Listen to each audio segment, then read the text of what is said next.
This is Strathmore drawing paper, 18 by 24 size, and this is a calligraphy pen. Let's make a portrait real quick.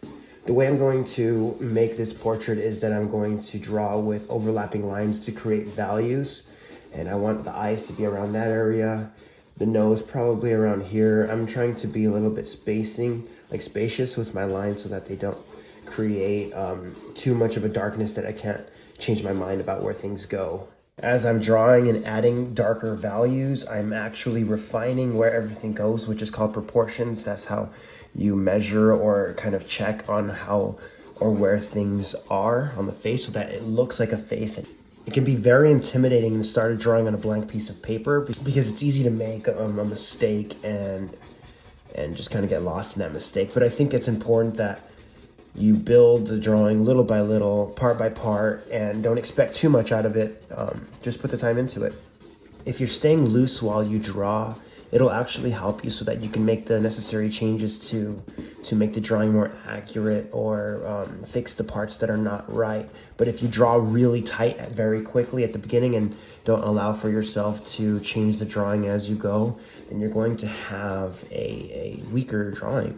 So allow yourself to make mistakes while drawing and improve on them as you go, and that way you can have a more successful drawing. For example, in this drawing, I've already changed where things go multiple times because I want it to be a nicer drawing. I don't just want to refine the mistakes I've made already.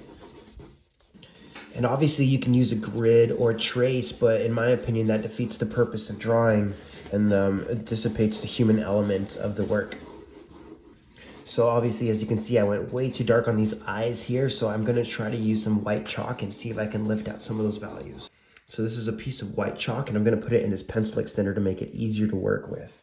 I'm gonna start adding these lighter areas here and kind of show where the pupil is and where the eye sits. It's the same idea, overlapping lines to create value, but this time we're working the opposite. So the more overlapping we do, the lighter the value gets. A few more highlights here and there, maybe on the tip of the nose, the bridge of the nose. Definitely things to improve on this drawing, but we'll leave it at that.